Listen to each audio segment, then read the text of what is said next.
Hey everybody, welcome back to another episode of Rehash, a Web3 podcast. I'm your host, Diana Chen, and today we're speaking with Jon Wu about marketing and investing in crypto. Last season, you had the opportunity to hear from Jon's other half, Maggie Love from SheFi, in season 7, episode 9, where we talked all about onboarding women into crypto. And I'm really excited to now have the opportunity to speak with the other half of this dynamic duo and power couple, Jon Wu. Jon recently became an early stage investor after a decade of building in crypto and in tech more broadly. And in our conversation today, he shares a lot of great insights on what he believes to be the most effective marketing strategies in crypto, how he comes up with his unpopular beliefs and hot takes, and where he believes the crypto space currently stands from an investor perspective. Whether you agree with all of his hot takes or not, you'll definitely learn something new today and walk away with not only some new perspectives, but also tangible action steps you can take to help you formulate your own perspectives. If you're anything like me, I'm sure you're going to want to talk to other people about this episode after listening. So please don't be shy and come join us on Telegram at t.me/rehashweb3 to join our community of listeners in sharing your thoughts on my conversation with Jon and to stay up to date with the latest updates at Rehash. Jon was nominated by Richie Bonilla and voted onto the podcast by Dan Hunt, Richie Bonilla, Reka, LDF, Forage, Fifth World Zach, David Phelps, and Spencer Graham. So without further ado, here is my conversation with Jon. Jon Wu, welcome to Rehash. Thank you so much for joining us today. Thanks for having me, Diana. We were chatting earlier. It's really cool to have you on the podcast this season. Last season, we had your other half on, Maggie Love from SheFi, who we all love very, very much. And so I'm excited to talk to you today. You guys are, talk about power couple in crypto, but two gigabrains in the space doing your own things, but both doing really, really cool things. I think I've been following you for a while. I've been seeing a lot of your Twitter content, which is really informative and really helpful stuff. A lot of stuff about marketing, which is, the space that I've been living in while in the crypto space. A lot of stuff about growth. And then more recently, you've kind of pivoted over to investing. We'll dive into all of that. But I want to start with that marketing piece and just get some of your thoughts, some of your learnings from all of your experiences doing marketing stuff for various organizations in crypto. So the first thing, what is the purpose of a go-to-market strategy? And what are those typical elements that traditional startups in the tech space would consider in their GTM strategy? First, let me just preface all of this by being I'm not a trained marketer. I came into marketing backwards, via Twitter. I started writing on Twitter. People tap me on the shoulder. They're like, you seem to be good at Twitter. Why don't you run our Twitter? And I was like, yeah, sure. That totally makes sense to me. So I've had to learn everything from zero, which means that one, I think I have an outsider's perspective on what GTM and marketing is. But that also means definitely take everything that I'm about to say with a huge grain of salt. I think of GTM, maybe backing up and making it less abstract is just where do you live inside your customer's head? So there's this idea in marketing called positioning. Positioning is just finding a little piece of real estate inside someone's head and trying to stay there for as long as humanly possible. And the best brands in the world have that little space carved out in your head and they live there permanently. Coca-Cola lives there. If you think of soda, you are not going to think of another brand. They have permanent real estate. Pepsi might have a temporary studio apartment in your head, but is on the verge of getting evicted, And so the more powerful the brand, the more clearly defined the outline of their position is inside your own skull. I think all the great investors and marketers of all time, Steve Jobs, would they say this, marketing is about communicating something very powerful. Steve Jobs would specifically say it's about communicating values, because values are the things that really stick in our head and align ourselves with the things that we consume. And so the number one thing that you have to figure out, GTM wise, is what do you stand for? What are your values? And I think this is very different when you're talking about consumer versus enterprise, because with enterprise, you can be very, very rational. You can be we stand for saving you money. Okay, great. That's very rational. I want to save money. I'm a rational actor. On the consumer side of things, you have to stand for desire, some sort of really permanent, long-lasting, eternal human desire. And the human desires are pretty universal. If you just look inward for 5 seconds, you'll understand what they are. We want power, we want money, we want status, we want belonging, we want love, we want pleasure. And so you have to tick one of those boxes, and you can't delude yourself, especially I see this in crypto all the time, can't delude yourself into thinking that you're an enterprise product when you're a consumer one, right? You can't think that the value proposition is something really technical, really rational, when if the product is the token, it has to be emotional and based on human desire. Yeah. So when we talk specifically about the crypto space, then how do those factors change, or which of those factors are we diving more deeply into to build these, Coca-Cola brands. I mean, I think the fact that the South calls all soda Coke kind of speaks to how big that brand has become in their industry. I mean, I'm a little bit biased, but I think great consumer brands can be founder-led. And ultimately, when we talk about founder-led comms, Lulu Cheng talks about this, and I think this has been arising for a really long time, and I'm on the trend too. It's a parasocial relationship between a human and another human. I think the reason why part of the Steve Jobs genius is, in addition to kind of like abstracting the principles of great marketing, he actually lived it. And when he was like, look, great brands are about standing for values, he said that. And he was really good at standing for Apple's values. One of the things I know is on our question list is kind of like, founder-led brand versus, Headless. Yeah, that was a question from Maggie on Twitter. And she knows this because like we've had this debate internally a bunch of times. All apologies to Toby Shore, and I just could not disagree more with him when it comes to headless brands. Because if I think about like some of the timeless was picked up from people like Charlie Munger. I've been reading a lot of Charlie Munger, the former partner to Warren Buffett at Berkshire Hathaway. He's like, you just have to ask yourself, like, what has never changed about human beings? And one of the things that's never changed about human beings is we're social animals. Like we look to other human beings for social proof, and we try to emulate other human beings that we admire, and we look for affinity. Like we're a tribal species. There's in-groups, there are out-groups, and we're trying to always like identify like where's the boundary between us versus them. And so when you're creating a brand, I think it's a huge mistake to think that concepts can stand on their own better than human beings can.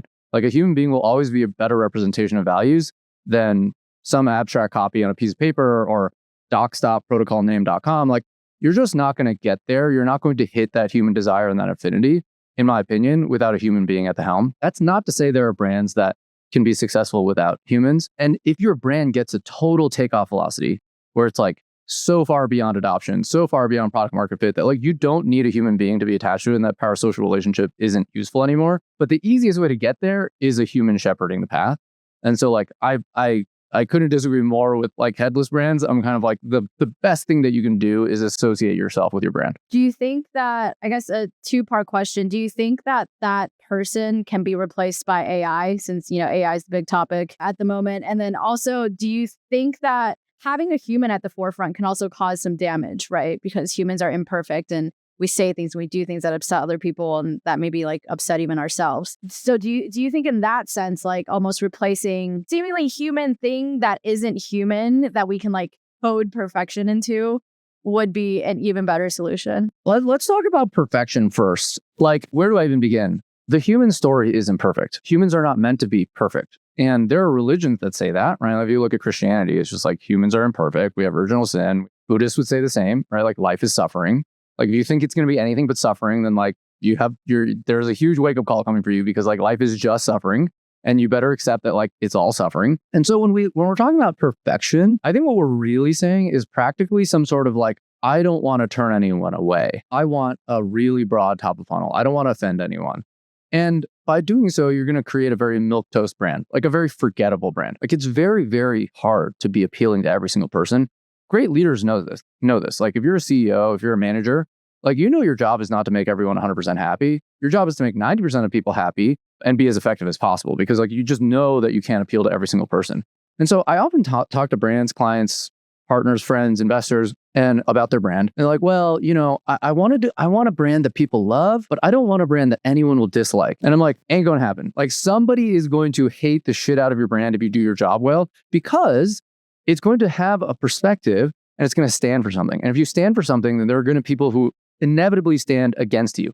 Now, let's try to design the perfect brand as an experiment and like see if this is even possible. Like if we're talking about perfection, right? Like from my perspective, like perfection looks like love. That just happens to be my values. Like I stand for love. Maggie and I are like very love-oriented human beings. Like we have this like little thing, if you can see up here, that's like the I word from Chinese, like with like a little love in it. Bro, people hate love. There are people out there who hate love. There are people out there who like you put your message out there in the world and they will hate on it. And like, not to go back to Christianity, I just happen to be studying it right now. But like people hated Jesus Christ. People hated Martin Luther King. Like people hated these people who were like almost on an objective sense stood for goodness and love. And so like, I just don't really care what you are trying to do with your brand, your business, yourself. Like you're not going to be able to avoid haters. And the sooner that we can internalize that powerful brands are meant to be polarizing, like the better. And so when we get to AI, it's like, well, there's two angles here. One is like, can you create a perfect brand? No. So if you ask the AI to make a perfect brand, what you're going to get is like 1,000 AI-ified brands that are like totally forgettable.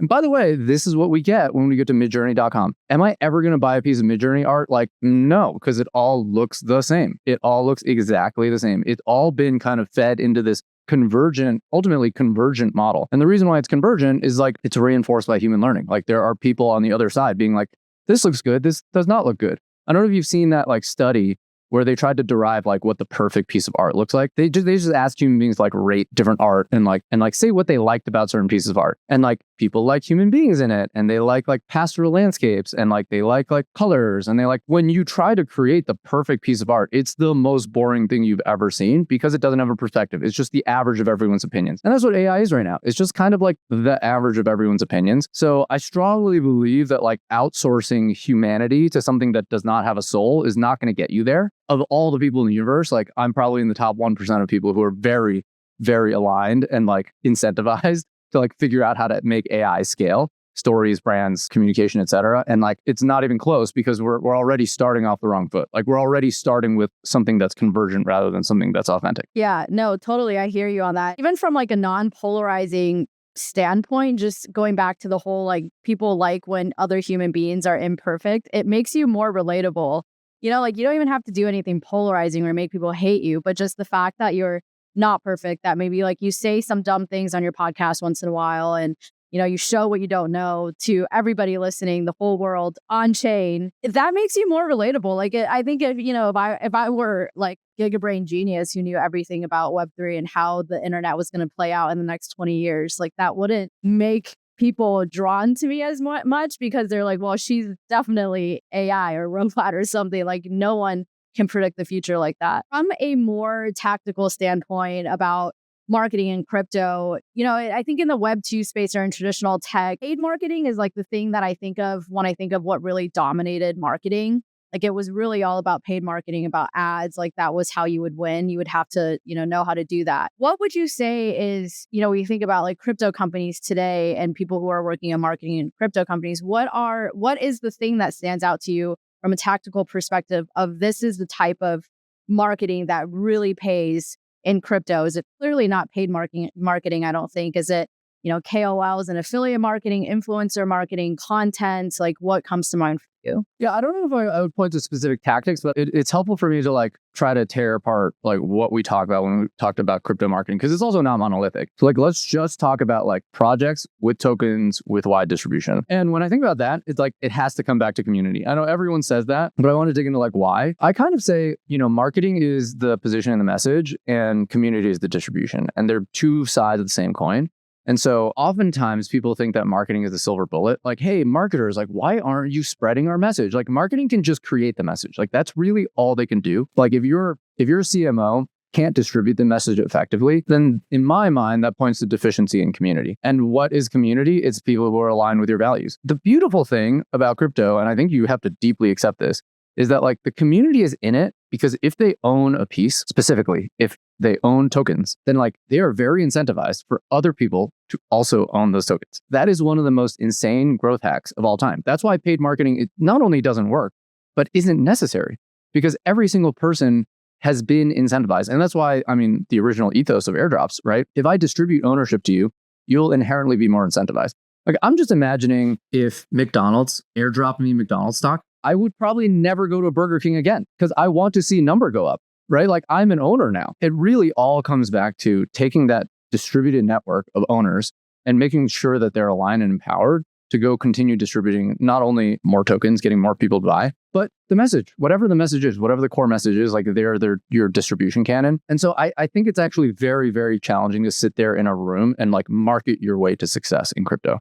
Like a lot of it is down to creating a trusted relationship with your owners. And like they are actual owners. They actually own a piece of your token supply. Like they are invested. How do you create a trusted relationship with them and treat it not as a transaction, but as if they're sitting on your board? This question from Evan just popped up for me. She asked, what's your recipe for building energy around an abstract idea and directing it into tangible outcomes? Marketing feels like an incomplete description. What would you call it? I don't know if I have a name for that, and I'm not even sure if I have a great answer to her question, but I would say like one formula to success for me is like, it has to be really, really simple. So like, in other words, remember when we talk about positioning and like how to stick in someone's brain? Like if the shape of the thing you're trying to insert into someone's brain is like a bizarre squiggly line, like our brains are very simple.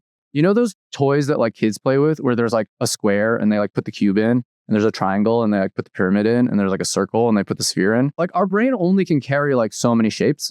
That's why we love reasoning by analogy, because it's like human brains are not that powerful. Like we only have like certain shapes that we can accept. The degree to which you can simplify the outline, the shape of what you're trying to put in someone's brain, like the more easily a human brain will accept it.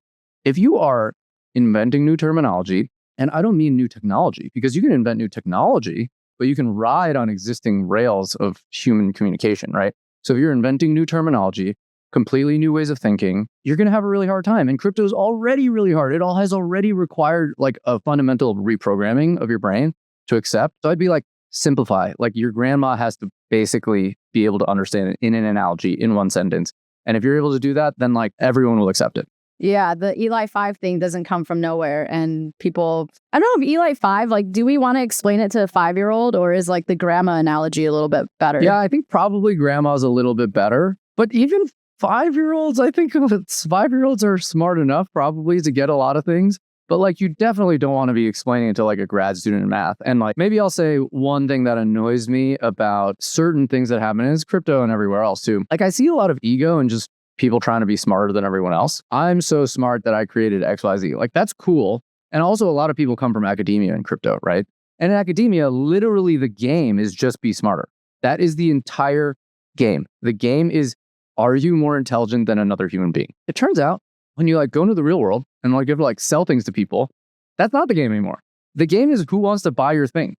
That's a very fundamentally different game. And being smarter than someone else doesn't make you better at playing that game. Going back into your, your content spiel about keeping things simple, making sure that, our simple human brains can digest it.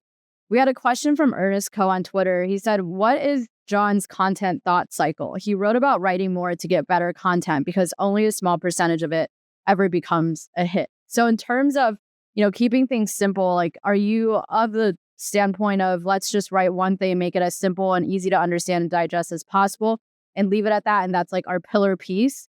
Or is it kind of like what Ernest said, like that's the way to succeed with content is to create as much content as possible so that we increase our chances that one of those pieces of content becomes a hit? It's both. You have to create as much content as possible and publish selectively. So my general rule of thumb is like, I'm producing at least 10 pieces of content for every one I publish. And that's not because I have that rule. It's not like I have to get to 10 and then I pick one randomly. It's just that like most of what I create and what most people create is trash. And like you have to admit and like accept that like most of what you make is not going to be very good. And so if you accept that to be the case, and artists know this, and athletes know this, and like anyone who practices a craft, like a chef, like knows this, that like most things you make are just not that good. And so you just need to like keep doing it over and over again. If you accept that, then your creative process is going to look a little different. I suspect a lot of people's creative process looks like opening Twitter to a blank page and being like, all right, like we're going to just like make magic now. And like, I've never done that. I've literally never, ever done that.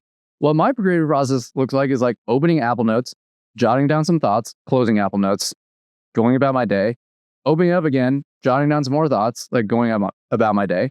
And at some point reviewing and being like, actually, there's something interesting here. And that's like, sometimes people are like, how do you react very quickly to current events? Like, do you think I actually just sat there and like learned all that stuff like real time, like in the last 30 minutes? Like, no, I've been thinking about this in shards, like little shards of thinking for like months and months, maybe years and years. And that's just part of the learning and creation process. And at some later date, you synthesize all that and you put it into something hopefully you can publish. Yeah. What about your distribution process? You mentioned earlier that distribution, like community is really that distribution piece. But for you, personally, when you publish a piece of content, how do you go about distributing that to make sure it gets seen? I'll be honest, I could be way better at following my own advice here. But when it's a piece of content I really care about getting distributed, I literally beg. I literally just DM all my friends and everyone who cares and send an email and I'm just like, please retweet this. I say that distribution is not rocket science. It's ego humiliation. It's like quite simple. Just go humiliate yourself. Like just be totally unashamed. Yeah, no, I can plus one to that as somebody who's made a lot of content that then put it out there, not just for the public, but on chain, forever embedded on the blockchain, public for everyone to see. I mean, it'll hopefully not come back to bite me one day, but it's out there. Switching gears, I want to talk about investing, which is what you're working on now. So you recently pivoted over to investing at 40IQ. Prior to that, you were always a builder, founder at multiple companies.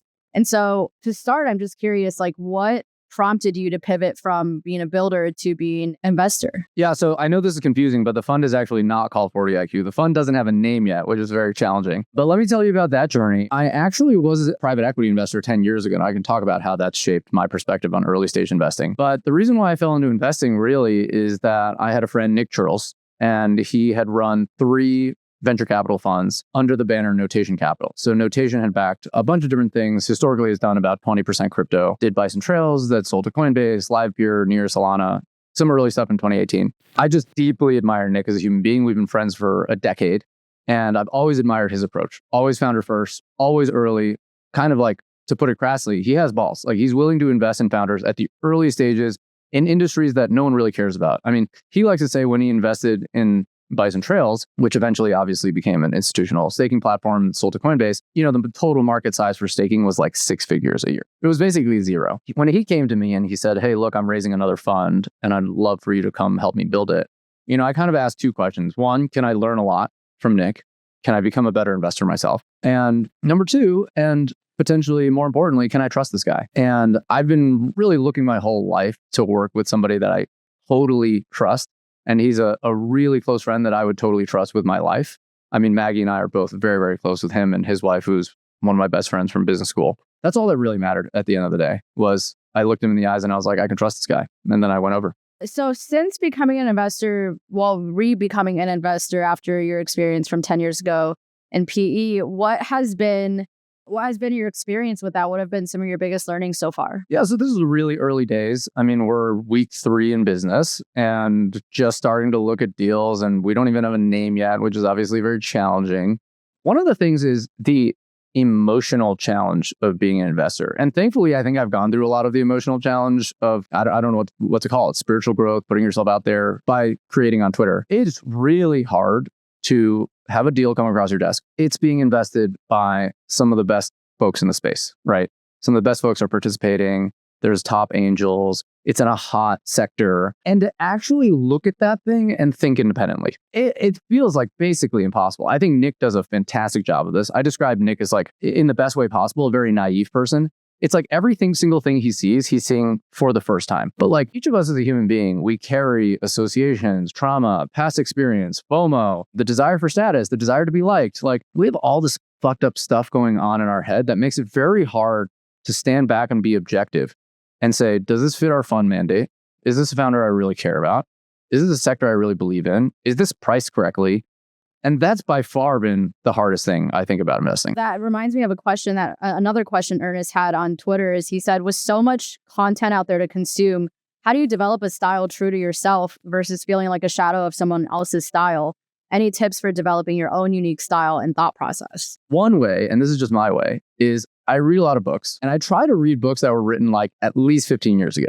Like one of my realizations, totally consensus by now, is that we've been in 15 years of funny money since zero interest rates, right? And my entire career, I grew up in this funny money circus. And now we're back to high interest rates and we're back to geopolitical conflict and we're back to kind of like the way things always were. So I try to read things about like fundamental human truths that are written by very, very wise people. One of the things you realize is like human beings haven't changed in a quadrillion years. And so if human beings haven't changed in a quadrillion years, then can you invest behind some of those eternal principles? And that's why we were talking about previously, like what makes a good consumer brand. I'm like, it kind of comes down to these evolutionary desires. And to me, that's what I look for in a great consumer brand is like, does it just match some of these fundamental desires? And then I try to read these folks and be like, well, who do I agree with? Whose take am I like, yeah, that speaks to me. That's kind of like my experience. That's kind of how I feel about things. And I think, again, I try to think about inversion, right? Nick and I talk all the time about how can we be the worst investors ever? How can we lose all of our investors' money? all of our LPs' money. And what that looks like is like complete lack of discipline and no diligence. Anytime a deal comes across your table with an exploding offer where they're like, you need to make a decision within 24 hours, we FOMO in, we ride the hot trends. Anything that's exciting and allows us to put a brand on LinkedIn and say, hey, I invested in this hot new deal. We're fairly certain that's the fastest way we could lose every single person's money. And so then we think about how to develop our own style and how to be patient. We're like, okay, well, let's invert that. We probably have to think a lot more than we do. We probably have to be a lot more patient than we want and that the market wants us to be. We probably have to read more. We probably have to just consider what our perspective is. And we have to look for things that are totally non-consensus, which is super challenging. It's like, it's insanely hard. Compared to most of my friends in Web3, I'm not the most online person. And with how fast things move in this space, it can be really challenging to keep up with the newest projects and what's trending. That's why I love Forage, a community-curated front page for launches shaping on-chain culture. A Forage launch page combines a press release and a commemorative mint into a sleek single page where they garner support in the form of mint. Projects receiving more mints are bumped to the top of the page, which means I can finally stop doom scrolling or worrying about missing an important launch and simply check Forage to stay up to date on what's happening on-chain. And as an added bonus, Forage uses protocol rewards, so supporters receive a referral reward each time someone mints through their referral link. Go to forage.xyz to get started today. What are your biggest hot takes, unpopular takes in crypto right now? I mean, my biggest hot take, people always ask, why are you a generalist investor? You've spent so much time in crypto the last 3 years, and that's clearly where a lot of your expertise and your network is, and that's undeniably true. But people forget, I came into crypto hot. I had no experience. When I got in early 2021, I had no experience in crypto, and I dove straight in 2 feet first. The very, very uncomfortable thing for me to say is crypto might be mature. It might not be the place where you can invest in something and see 1,000x again. The right time to have invested in crypto maybe was 10 years ago, was to get into Coinbase and Bitcoin and the Ethereum ICO. And those opportunities are still coming. There are still generational businesses being built, but they're rarer and rarer, and they're being incredibly competed. There's billions of dollars of venture capital. Flagship funds are literally raising billions of dollars. It is not a weird little space anymore. It is not a weird little consensus in a corner, tech nerds trying to figure something out. It is extraordinarily consensus. There's a Bitcoin ETF. It has a multi-trillion-dollar market cap. So one of the spiciest things I can say about crypto is the great fortunes may already have been made. And we are keeping our ears to the ground to the great generational businesses that will continue to be built in crypto because we strongly believe in it long term. We might just be a little in the later innings of this whole space. And I think, seeing deals that are so competed, so hot in this bull market is a good reminder of that. This is where all the listeners turn off this episode and throw their phones in the toilet and just go and cry in the corner. And to be clear, there are many, many mature businesses out there that continue to make money, right? That's not what I'm saying. I'm not saying anything goes away anytime soon. But if we're going to be very, very honest with ourselves, it's not early anymore. Okay, that is a hot take. I agree with you on that. So when you're investing in crypto companies now, what are you looking for? What's your investment thesis there? It has to be something new. It has to be something totally de novo. Anything derivative, right, is going to be extremely competed. If I think about the S-curve of adoption, right, when we're at the bottom of the S-curve, everyone kind of thinks it's bizarre. It's just so weird. You just have a hard time wrapping your head around it. You kind of as an investor or even as a human being, you have to look at those businesses at the bottom of the S-curve before it takes off and be I don't think this is ever going to be a thing, guys. I just don't think it will. Look at Uber, right? I don't know if anyone's ever going to get into a stranger's car or Airbnb or Google or Facebook or any generational company. In the early days, you're really? The market's not that big. It's kind of competed. It's it has to look totally bizarre, and you have to be non-consensus and you have to be right. And so that's what we're looking for. We're looking for something in crypto where there is no consensus and it's not bid to infinity, and that feels unorthodox in some way. And that's really hard at this point in crypto. And that's why I kind of say the crypto market might be at maturity because, we look at deep tech stuff too, stuff where the technology might not mature for 6 years. And I'm talking about in crypto. Those things are competed to the moon. You're seeing pre-seed deals at $20 million, seed deals at $50 to $100 million for stuff that literally won't work for 5 to 6 years. And so is it a little bit late? Are there too many eyes on this, right? And is it to the point where we can't find the type of founder that we love to back? Like we love to back the founder where it feels like it's us versus them. Everyone is betting against you. Everyone in the world is betting against you. You're the only true believer and us. And we're in the room with you. And we're going to sit down and we're going to figure this out. And we're going to grind through this over the course of many years and build something generational. Like that's what we want to find. And it's hard to have that us versus them when there isn't really that much of an us versus them. Like everyone's kind of rooting for you at this point. So they're rooting for you so hard that there's like 1,000 person KOL rounds. We're just in a place where there's more than sufficient capital and attention being paid to crypto right now. What about outside of the crypto space? What areas are you most bullish on? What do you think is going to make it, like, where do you think you're going to make your big returns outside of crypto? I mean, if I told you I knew, I would be completely lying. And part of our job as investors is to acknowledge a couple things. And I think Nick and I totally agree on this. Number one, it's like deep humility. We're not smart. We are not smart. And we are not good at building companies. Because if we were smart and good at building companies, we would go do that. We would go build $1 billion company. That's why we're on the sidelines. That's why we're the coaches, the advisors, the investors. Like we need founders who are the real value creators to come and bring us what they think the state of the future looks like. Do we have some ideas? Yes, but we talk about this every single day. Any thesis we create is likely to be bad if you take as an assumption what we already said, which is that we're not that smart. Because if you assume that, if you take as a premise that we're not that smart, then anything we say is probably also not that smart. And if we think for any 1 second that we're smarter than the thousands, tens of thousands of founders who are out there grinding every single day, looking for the next big idea, then like we've got something else coming. You know, like there's no way we're smarter than the collective. I have an idea. Like I will tell you something that I think is very hated right now. One thing that's very hated right now outside of crypto is just services. Services is like a 4-letter word because services revenue is not scalable. You have to like add people in order to grow. It's hated. Everyone wants to do software. I don't know this for a fact, but I think software might be dead. And I'll tell you why. Over Christmas, I used ChatGPT. I built a really simple app. I have very little coding experience, like very little. Like I went through a coding boot camp once.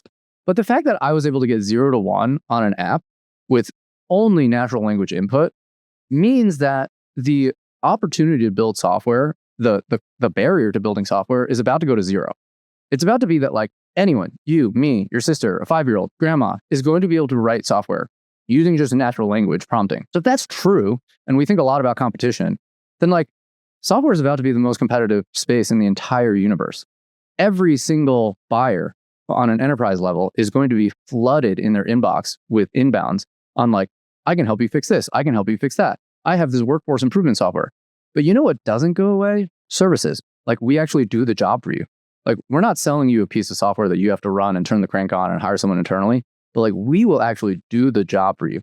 And Sarah Tavel at Benchmark was ahead of this, but services are 70% of GDP. Like the majority of the stuff we pay for is stuff that we don't want to do. We're like, hey, could you just do this for me? And yet we talk to founders and almost all founders have PTSD from the ZERP era, where they're like, I'll never raise a Series A if I tell those investors that I'm doing a services business that has service revenue. That to us is like, we sniff some opportunity there. We're like, great, this is a hated idea. Nobody thinks this is a good idea. That means there's probably a founder out there who's on our side, who's like, no, I'm the only one who gets this. And if you guys get this, like, it's going to be us versus them. That's where we get really excited. Interesting. Okay. That was not the answer I expected to hear, but super interesting. I just want to dive a little bit more into like, get more granular with your process for coming up with these spicy takes that you have. Maggie said something on Twitter. She said, how does Jon come up with the point of view for why something has happened when that detail is not discovered yet? He predicted correctly the reason behind the FTX blow up and Terra Luna before there was an official statement. What's his research and thesis formulation process? So, I mean, you kind of gave us like the high level. You read a lot. How do you find stuff to read? There's just like infinite content out there. Like, how do you go about finding what content to read? And then how do you go about like thinking through it either? You know, like I read stuff and I'm like, oh yeah, that makes sense. Oh yeah, that makes sense. That makes sense too. How do you narrow down your personal perspective and thought process? So the number one thing, and I did this way more when I was earlier in crypto, and now it feels like I don't have enough time, but I'm saying it out loud and I should go back to it, is best to go to primary sources. And I say this because I'm often a secondary source, but I'm like, don't consume the secondary source. Don't get the truth filtered through Jon Wu or whoever else. Go to the primary source. Go to the docs, go to the forum, go into the Discord, go to the founder, like ask the person directly and try to get to the source. And that's for most analysis, right, of projects. So like filter your reading by primary sources if you possibly can. The second is, unfortunately, you can't read everything. And so how do you decide? The easiest decision factor is just, what are you drawn to? What do you want to read? Because you know what sucks? Reading something you don't want to read. And I see this all the time from protocols, founders, VCs. You see them put stuff out there that reads like they're doing their homework. Have you ever submitted a homework assignment that's just like totally uninspired, but like you just had to get it done? Like a lot of writing, and by the way, I'm not accepting my own writing. Sometimes I do my homework too. Like a lot of writing is very derivative. It's very tired. You can tell that the author's like not excited about it. And so one of the best ways to cover the things that you're interested in is just go to the things that you can't stop reading, because that's the other thing that you need to accept. Like you can't see everything, you can't cover everything, and you can't invest in everything. And again, from a fund perspective, we're like, we don't need to know everything about everything. Charlie Munger says like the easiest way to fail is trying to know everything about everything. He's like, you know what you need? You need 10 good ideas. Not like a year or a month or a day. You need 10 good ideas in your life. And if you have 10 good ideas in your life and you back up the truck and you put as much money into it as possible, then you become billionaires like us. And it's very hard to do. It's like very hard to just be that selective. So I would say that my process is just dive into the things you're really interested in and take it all the way to the bottom, like become an expert. We have another question on Twitter from Irene Wu. She said, what's something that has been formative in your career and shaped your POV as an investor that few people would know? So I think she's talking about, just your experience as a builder in the other companies that you were part of. We've talked a lot about how you form your thesis from reading, doing your own research, writing, things like that. But has there been anything in your experience from working at other companies as a builder that has, informed your thesis today as an investor? I'll talk a little bit about my brief. It was like 3-year career in private equity, actually. So I was actually on this group there called the Portfolio Group. Portfolio Group was essentially our internal consulting firm.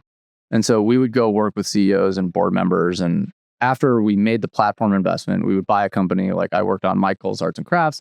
We'd buy Michael's. And then I would fly in as like a 25-year-old and I would be a partner to the CEO and try to help improve the business. And I learned a lot from the private equity experience, and it informs a lot of how I think about investing today.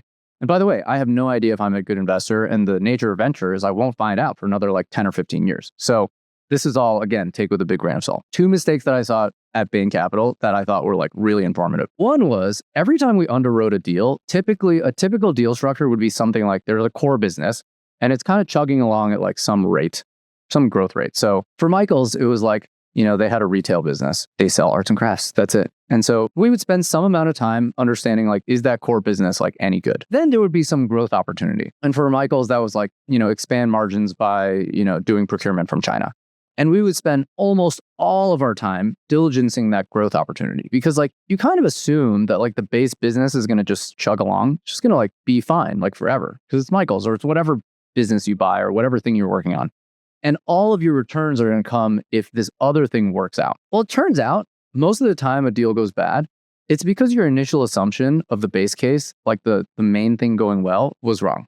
And the main thing actually in most of the retail portfolio that I worked on when I was in private equity got crushed by Amazon. So it turns out the only question you needed to ask about retail for that 10-year period was not like, oh, is your secondary brand going to do well? Or like, can you stand up e-commerce or can you expand margin? But like, is Amazon going to destroy you? And if you answered that question well, you actually didn't need to do any other work. You didn't need to do any other work. I think about that all the time. Like, how often are we deluding ourselves into solving an intellectual question that just doesn't matter? And there's a way bigger question that you should be spending 100% of your time on, but it doesn't feel good to spend every day debating whether Amazon will kill you. You know why? This is unknowable. Like in 2005 or whatever, it was like not knowable whether Amazon would kill you. It is so much more comforting and easy to spend your time building models, pulling all-nighters, calling experts, doing all your little spreadsheets. Like that feels so much easier and better.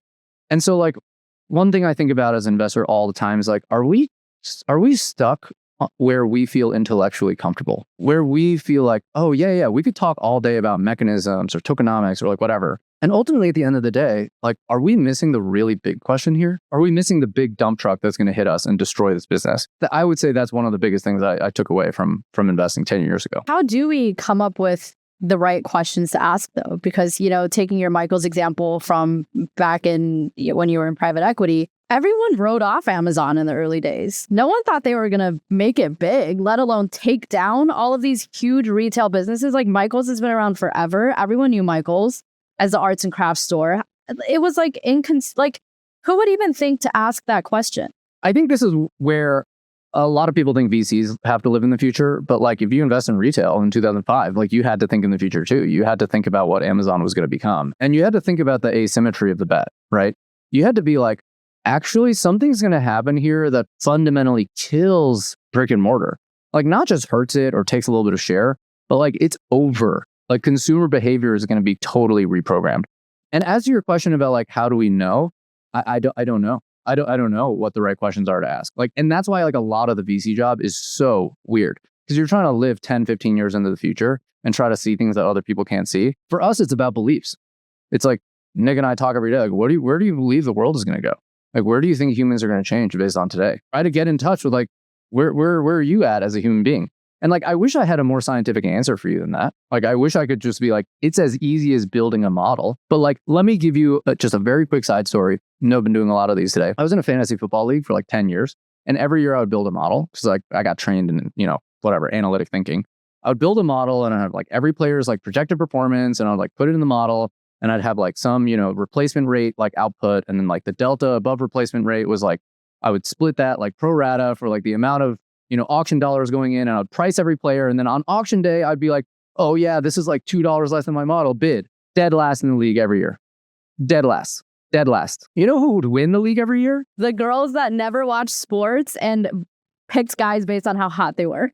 Okay, not quite. Those people definitely still outperform me, right? Because they're like median, right? So like if you know nothing, you're like a median performer. If you think you know something, but you're actually a dum-dum like me, then you're dead last.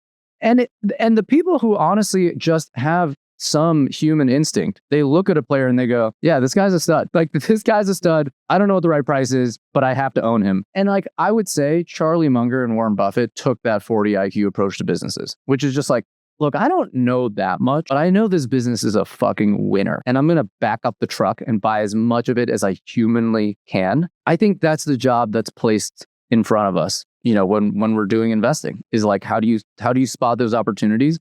It's not going to live inside a spreadsheet. Yeah, that's such frustrating advice, right? Because it's almost like just go with your gut. Like there's no. It sucks. Everyone wants an answer. Everyone wants like a mathematical equation that they like a formula that you came up with, you can plug and play. If there was such an equation, it wouldn't serve you for more than a minute. Like think about it. Like if there was a formula to success and I told you, we would have all adopted it within the next minute. So then that advantage is gone. Like that's the beauty of being in competition in capitalism or whatever, is like we have to constantly eke out our little angle and like our little alpha. And like anything that's common knowledge is outcompeted instantaneously. And that's why like, my dad watches CNBC and like makes stock picking decisions based on CNBC. I'm like, Dad, literally millions of people are watching this TV show. Like, how can you imagine that you have you have an edge over everyone else who's watching this thing? Like, you're all consuming the same information.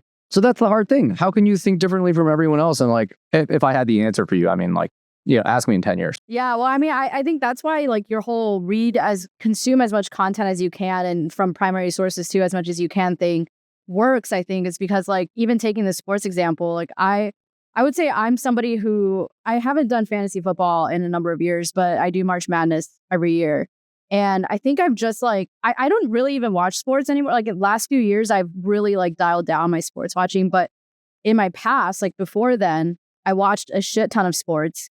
And at a certain point, I think like I've just consumed not even knowledge, but just like some awareness of where teams stand on the spectrum.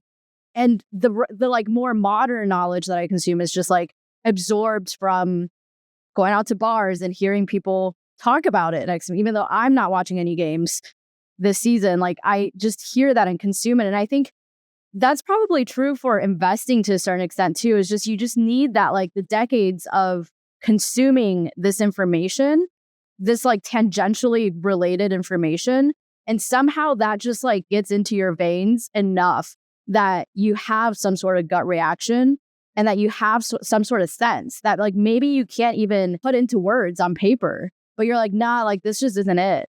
Or like, yeah, like there's something here, you know, like everyone else is hating on this, but there's something here.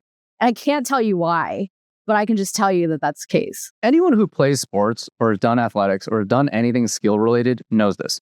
Because when you pick up a new sports skill, right, like the curve of learning is like like you come up the curve pretty quickly for like inexplicable reasons, right? Like I was like, you know, teaching Maggie's niece how to play ping pong, not to stereotype myself. Asian guy teaches white child how to play ping pong. But like, she's like hitting the ball and I'm not telling her how to hit the ball.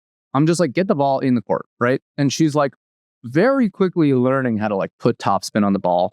And she's kind of voicing it over. She's like, oh, if I hold the racket this way, the ball seems to go down back into the court. I'm like, oh, okay, I'll keep trying that. Okay, that's working well. And then she's like, well, what if I try it the other way? And it's like, oh, well, that's a slice. And it's like, this child is outperforming most of us at life, right? Because she understands that like life, like playing ping pong is not theoretical. Like you cannot read a book. It's empirical. Like you can just trust your body to understand how to get to the results you need by just trying it 1,000 times. And so like a very unsatisfying thing for me to really, really accept is like probably the way I become a really good investor is by doing it for a really long time with like hundreds of reps. And like that sucks. That sucks. Like I wish I could read a book to go do it. But like, no, it's probably just experience. Like the brain is remarkably good at learning and pattern matching. Yeah, no, 100%. Okay, we have a question in the live stream from Rachel. She said, what project or projects is Jon bullish on, not from an investment standpoint, but from an average IQ standpoint? Where is he feeling the vibes? I think there's like a lot of things happening in ZK aggregation. I know that sounds like whatever, annoying proof aggregation. It's like over intellectualized, but it's not. It's basically the simple idea that like if we're ever going to have ZK-ified applications, like verifying proofs is expensive. And if you just aggregate the proof verification off chain and then post one proof, like ultimately on Ethereum or whatever, it just makes everything cheaper. And I'm like, I'm pretty bullish. There's a bunch of folks doing this. Aligned layer, you know, Polygon has their ag layer, Nebra, which I angeled into. So 40 IQ, I wrote a thread on this the other day. And it's like, it doesn't take many brain cells at all to understand. Now, what you do need to do is you need to like put, for me, a lot of the technical diligence into a black box. And you have to like trust that like Shimo Chu or like, you know, Fede or like some of these really smart guys can like figure out the underlying ZK stuff. But like, as long as you like put that in a black box, and of course you want to diligence it to the degree that you can. But I mean, I talk to my researcher friends who are like literal trained PhD cryptographers and they're like, we can't really diligence it either. So at some point you have to put it in a black box and you have to trust that you found the right people. But once you can, the idea is like stupidly simple. And so I'm kind of looking for those types of concepts as well, where it's like, sometimes I take a pitch or I talk to a founder where it's like, we spend an hour. At the end, I'm like, I'm still not sure I get it. And like, that's where you can get really strobed out by some of the immense technical complexity in the space. All right, so 40 IQ is a project that you've been working on. You said that is not the name of your fund. What is 40 IQ? So I had a month and a half off between, you know, leaving Aztec in my role there and joining Nick at the fund. And I was like, I could sit on a beach somewhere, or I could go full psychopath and try to start a business. And so I decided to do the second thing. And I just like worked every single day. And I started by just talking to like 50 or 60 founders. And that was amazing. Talking to 50, 60 founders about their marketing problems, about their investor problems. Like, hey, what type of investor are you looking for? Which investor do you love? Which investor do you not like? It was a bit of just like a roadshow to just for me to like listen to founders for the first time in a couple of years. You know, what I learned is everyone needs help telling their story and communicating their personal brand. So 40 IQ is a very, very simple service. We listen to you for an hour a week, and then we turn that into a week's worth of tweets. That's it. That's the whole service. We do it white glove. It's a very, very small number of clients. I have a team of 7 working on it. They're all amazing. Our client base is like 7 or 8 folks right now, typically all late stage founders and CEOs that you've heard of. And it's been a real pleasure building a business because we're able to unlock a lot of the founder story that they're not willing to tell themselves. And that's what I'm slowly realizing part of my role is as like a VC and as a partner to some of these founders in my capacity as, you know, owning this agency. Oftentimes you know what the right thing is. Oftentimes you know what you believe. And all that really needs to happen is you need somebody to pat you on the back and just be like, I believe in you. Like, go do it. It's incredible. It's incredible to see the results from people who are like, I can't tweet. I'm not good at it. I'm not writing.